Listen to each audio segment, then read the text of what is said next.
Today, let's talk about sleep. Sleep is so incredibly important for our mind and body and is a necessity for optimal functioning and for us to feel our best.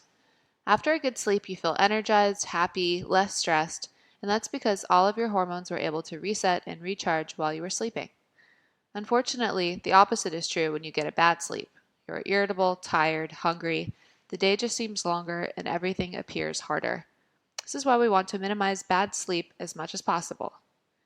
Most of the things that can prevent you from getting a good sleep occur just a few hours before you want to sleep, which is actually a good thing because this means they can be completely avoidable. You just need to know what they are.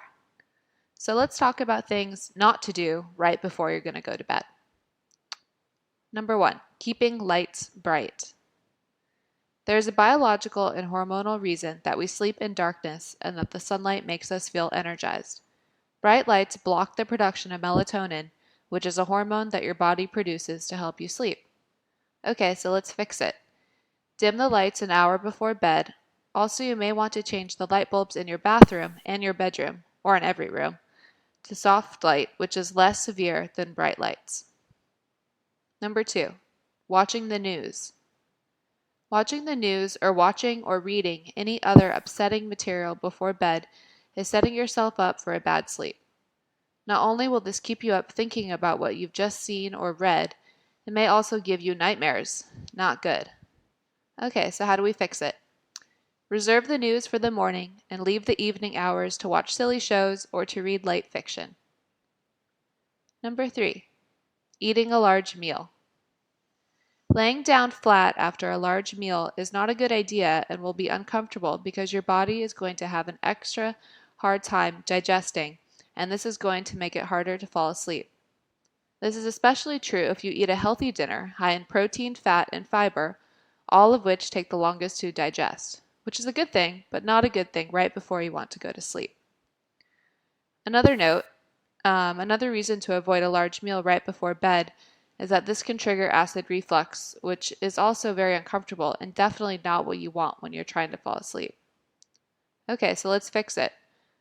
Aim to finish your last meal 3 hours before you want to go to sleep. The longer time between your last bite and when your head hits the pillow, the better. Number 4, intense exercise. I love high-intensity exercise, but this is a definite no-no right before bed. High-intensity exercise is great for boosting energy and focus, which is what you want in the morning, not what you want right before you're trying to fall asleep. Okay, so let's fix it. Avoid intense exercise 3 hours before bed.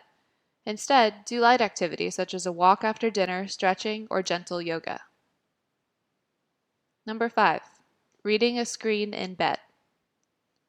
This includes the screen on your computer, cell phone, iPad, or any other device that has a screen.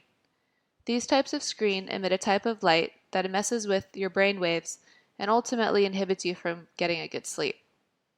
Fix it. Use night mode or download an app that will change the lighting on your screen. Best yet, put the electronics away at bedtime and read a real book or magazine. Number 6, afternoon coffee. I'll be the first to say that I love a good cup of coffee midday, but drinking coffee too close to bedtime can definitely make it harder to fall asleep and can also mess with the quality of your sleep. Coffee takes a few hours to get out of your system. It varies person to person, but allow for at least 6 hours between finishing a cup of coffee and trying to go to sleep. So let's fix it. Stick to your morning coffee, and a good rule of thumb is to avoid drinking coffee after 3 p.m. Number 7, over-the-counter medication for migraines. Most over-the-counter medications that are marketed for migraines and headaches often have caffeine added to them. Caffeine may help your head, but it is not going to help you sleep, and lack of sleep can make headaches worse. Let's fix it. Aim to take over-the-counter migraine medication in the morning and check the labels of any over-the-counter medications you take before bed to see if they secretly contain caffeine. Main takeaways from today: always check in with your own routine and see if what you're doing is going to work for your nighttime sleep.